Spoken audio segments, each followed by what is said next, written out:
Hey everybody, this is Bill Murphy here with MMORPG.com, and we are back with another episode of MMOFTW, your special little show for everything that happens, that matters, everything that's good, bad, doesn't even matter what's going on in the world of MMOs. That is what we talk about here on MMOFTW. We got a lot of stuff to talk about. You can look at the description for all the links to all the major news stories, but like we do every week, I'm going to talk about the 5 things that I think are the most important or interesting or unique in the MMO world, so let's get started. Number 1 is Wesley Crusher starring in the new Dungeons & Dragons Online campaign, Reign of Elemental Evil. That's right, Wheaton is now the DM for the Reign of Elemental Evil campaign, which has been released this week from Turbine and Dungeons & Dragons Online.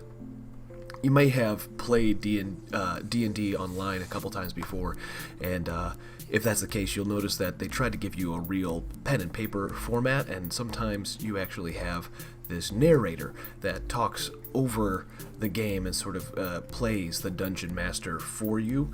And in fact, in the past, they had Gary Gygax actually do this before he passed away. Well, now it is Wesley Crusher's turn, and he is doing the DM for the Reign of Elemental Evil campaign, so you can actually go in there and play it now. You don't have to pay anything. It's a free-to-play campaign, and have Will Wheaton himself, the arch nemesis of Sheldon Cooper, DMing your campaign in the Reign of Elemental Evil. Just kind of a cool thing. And if you know that the Temple of Elemental Evil is one of the more popular campaigns in D&D history, whether it's the computer games, the gold box computer games, or if it's the pen and paper tabletop game itself, the Temple of Elemental Evil is very popular, and it's now live in D&D Online.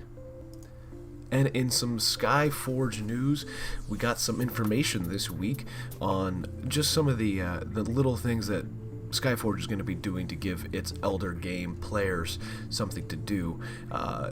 There's a component of the endgame gameplay that they're calling Distortions. These are special events that become available after players have unlocked their divine forms, their god forms, and if the pantheons or guilds have access to a special piece of equipment called an analyzer. Now, using the analyzer on the tactical globe in the Divine Observatory, which is the sort of map of everything that's going on in the world, groups will be able to see special distortions marked on the map. Now, up to 10 gods or players from the same pantheon or guild, I don't know why they don't just use that, can then travel to that location to take part in a special battle against 4 opponents, one after the other. These aren't everyday dungeon or raid bosses, but they're survivors of past attacks and hundreds of years of similar battles. It's sort of distortions in the space-time continuum, as it were, and you'll get fame and honor, epic weapons, trophies, and a whole bunch of other advancement to the next stage of the player's divine form for taking part in these. They're almost like mini raids, like quick little bite-sized raids that 10 players can take part in. And we got a nice little taste of it from the Skyforge site, but obviously we haven't really seen them in game because nobody's ever made it that far so far in the closed beta, so we'll just have to see how they play out when the open beta begins later this summer. And speaking of betas, Guild Wars 2 this week announced that there's going to be a public beta held on April 14th for 24 hours of the new PvP map, Stronghold. Stronghold is something that I actually played quite a bit of when we went and saw the Heart of Thor's expansion out at Guild Wars 2's headquarters in Seattle, and gosh guys, it is fantastic. It's it's a bit like the it's perfect for Guild versus Guild, which is coming with Heart of Thorns for one thing, because it's sort of like mini world versus world. Each team starts off at their own camp like any other PvP match, but instead of just going for capture and holding different zones like you do in most of the modes in Guild Wars 2's PvP, you actually have to defend your own base while attacking the opponent's base, and you get resources like you would in World versus World to send out gate breakers and archers that will take out the opponent's guards. So it's a little bit like a 2-lane MOBA that happens in 15 minutes or less. You know, you have to decide whether or not you're going to focus on the little NPCs the opposite team is sending your way, and you have to kill them, whether they defending your base, because they might take out your guards and eventually take down the gates and leave it open so that your boss, your base, can be taken out easily. Or you can go on the offensive and be the one doing that to the other team. Now, so a good defense is just as important as a good offense. Plus, there's a resource pool for sending out those little NPCs, those gate breakers, and those archers right in the middle of the map. And it's not a very big map, so there's always a fight going on in that middle spot as people are trying to hold down the resources for themselves to gain the upper hand. It's just a lot of fun, and everybody will be able to check it out for 24 hours on April 14th, as long as you have, obviously, a copy of Guild Wars 2. And, of course, because they're smart marketing team, the digital Heroic Edition for Guild Wars 2 will cost a mere $9.99 during that day, so you'll be able to grab the game, or the digital deluxe edition for $14.99, and go ahead and play the beta of Stronghold for yourself. Of course, there's not, you're not going to have any of the other Heart of Thorns pieces and parts. It's only going to be Stronghold for that one day. But still, the fact that we're getting a nice little beta of one piece means that maybe the expansion isn't as far away as we thought. So head on over to Guild Wars 2 site, sign up, make sure your account is good to go if you haven't played in a while, and get ready to play some Stronghold PvP next week on the 14th. And speaking of PvP, that's a terrible segue. World of Warcraft is in the news this week because it looks like the Crimean accounts have been suspended, and there are steep increases in price being seen in Russia. This is part of the sanctions that it's really not coming from BattleNet or Blizzard.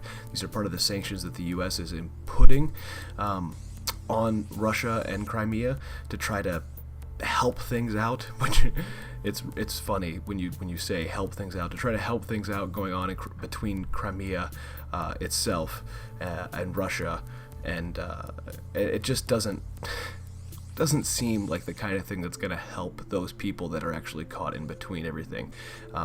So in accordance with the current trade regulations relating to the region of Crimea, the company named Blizzard, obviously, is required to suspend access to BattleNet accounts. So World of Warcraft has been blocked in Crimea for several months, but the rest of BattleNet had remained open for Blizzard's other titles. That's no longer the case. In addition to, but seemingly unrelated to the cutoff of BattleNet services mentioned above, the Russian community will see a steep increase in the cost of all Blizzard products. For instance, the WoW Battle Chest, the base game and all expansions that people buy, will rise from about $6.67, United States dollars that is, to $10.20. So that's almost a 100% increase in price, and you're going to see similar increases across the board for all Blizzard products and services. At this time, the subscription prices for World of Warcraft remain unchanged, and price increases for gaming-related products have been rising in past several months as the ruble has fallen off against Western currencies and as pressure to implement sanctions has mounted. You can read a whole bunch more at the treasury.gov website. Actually, you can go to the MoscowTimes.com website, which will give you a kind of the details in English about what's going on in Russia right now with BattleNet. And it's silly because I don't want to make this about politics. You don't want to sit here and talk on MMOFTW about politics, but it stinks. As fans of the genre, as fans of the game, you never want to see another country and the diplomatic relations between two countries really affect a gamer's ability to enjoy their hobby. But I mean, this is the reality of the world these days. And if you look at China, for the longest time, China didn't even have game consoles. You couldn't game in China unless you were gaming on Chinese-based systems or computer games and things like that. So it's it's just a sign of the times, and if things settle down in Crimea and Russia, I assume things will go back to normal. But until then, it's just something that Crimean players and Russian players are going to have to deal with, I'm afraid. It stinks as much as I keep saying. It really isn't the coolest thing in the world to happen, of course, but well, them's the apples, right? Now, finally, that's such a touchy subject, I don't even want to talk about it anymore, so let's get away from that and talk about WildStar, something everybody can agree on, right? So WildStar this week announced a brand new 20-player raid that's coming with the Invasion Nexus next big drop. It's called the wow, this is a really hard one. Initialization Core Y-83. Say that 3 times fast. I'm just going to call it the IC. So it will not require attunement. It will have an optional prologue quest set to set the stage that also yields what Tom Hildegen-Casera calls a handy reward. Now, the Initialization Core is considered by the WildStar team as a boss-in-a-box raid. It's a single boss encounter, at least in theory, that can be completed in 30 minutes or less. That's right, WildStar, the game all about hardcore raiding, is getting a 30 minutes or less 20-man raid that's all about fighting bosses. Yes! Thank God. So in addition, raid teams will be able to choose which of 2 levels they want to attempt the IC Y83 at. Choosing the higher level of difficulty will activate an object called the Organic Incinerator that adds an additional mechanic and increases the damage, healing, and tanking requirements to complete the raid. And of course, there's going to be loot involved. On the base difficulty, players will receive decor items, gear, and rune sets, and however, on the Incinerator higher difficulty, players will get the same items from the base difficulty in greater number and will also receive a special reward that Casera chose not to reveal in the deep dive of the whole new raid over at the WildStar site. We've got some questions out to Carbine right now about this new raid and about a whole bunch of other stuff that's coming in the next big update, Invasion Nexus, so hopefully we'll get those answers back for you. But just like Elder Scrolls Online, it seems that Carbine is hard at work at turning the fate of WildStar around. I wouldn't be too surprised if we hear some other news similar to what Elder Scrolls Online did in the next year or so, at least in maybe even the next few months, but we'll just have to hold our breath and see what happens. WildStar is probably the best MMO that nobody is playing right now, in my opinion. That's it for this week, folks. I'm Bill Murphy. As always, this is MMORPG.com's MMOFTW. You can follow us on Twitter, Twitch, YouTube, and Facebook at MMORPG.com without the dot.